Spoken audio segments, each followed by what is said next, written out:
I'm a philosopher, like Russell is. I'm a historian.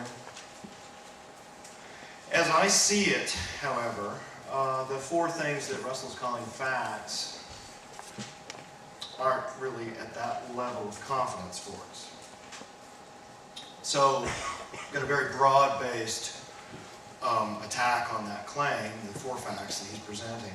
As I see these four so-called facts, what we've got are some stories of some degree of consistency from roughly 200, 250 years after the fact that have gone through an unknown number of eyewitnesses, an unknown number of repeaters, to some unknown authors.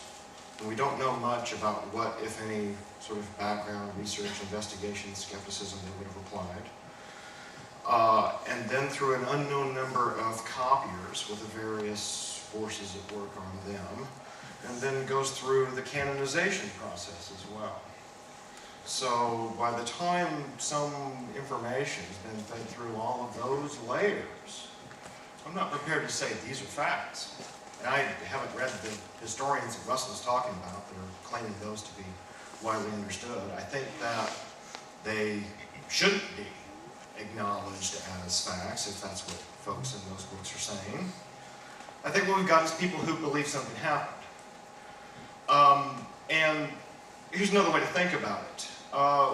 People are reliable when they perform all of these various functions in varying degrees, depending on what sorts of things we're talking about here. So the very same sort of people, the very same people that you might be inclined to trust as giving you information about Jesus, are people that you wouldn't trust, I suspect, that if I was able to bring some of them up in a time machine and leave aside for the moment that what we should ask them first about is Jesus. We'll ask them about things like medicine, or geography, or math, or any number of other sort of ordinary things you take for granted. Would you trust their opinions about those matters?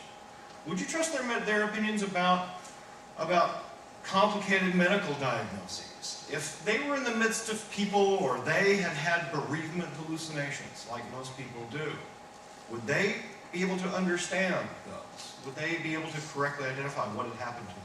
Would they have the explanatory apparatus in place, or an account that would let them explain what happened to them when they had this weird experience? A very common weird experience. And I think the answer is going to be no, and I think that we assign different levels of reliability to people depending on what sorts of information they're giving us. That's why you go to the mechanic to get them to give you advice about your car, and you go to the doctor to get advice about your medical problems, but you don't ask the opposite ones about the other problems, right? You don't trust them for that.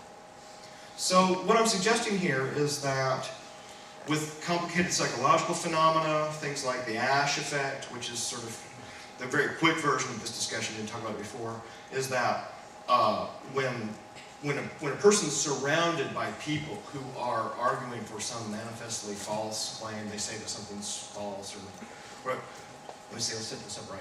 Here's what you do in an Ash-style experiment. You take a test subject, you put them in a room, and you surround them by Confederates, but they don't know that these other people are Confederates with the researchers.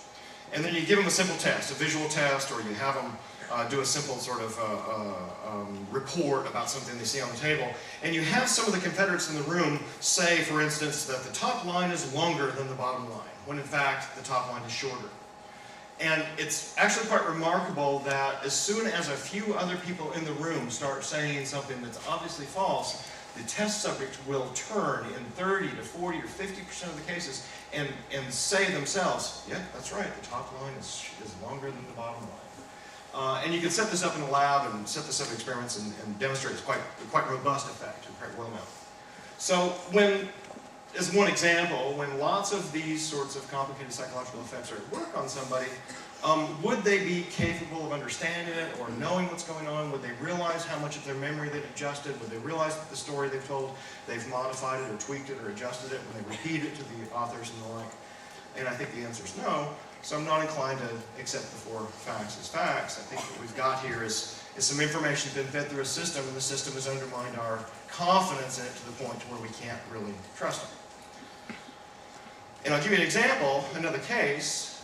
Surprisingly, I think that there are many examples where you already agree with me. If it were not for the Jesus example, you would have readily agreed. For instance, if I had layered on this sort of attack on the origins of Islam and described the same sorts of psychological effects at work, undermining our confidence that the things that Muhammad was saying about Allah talking to him were right.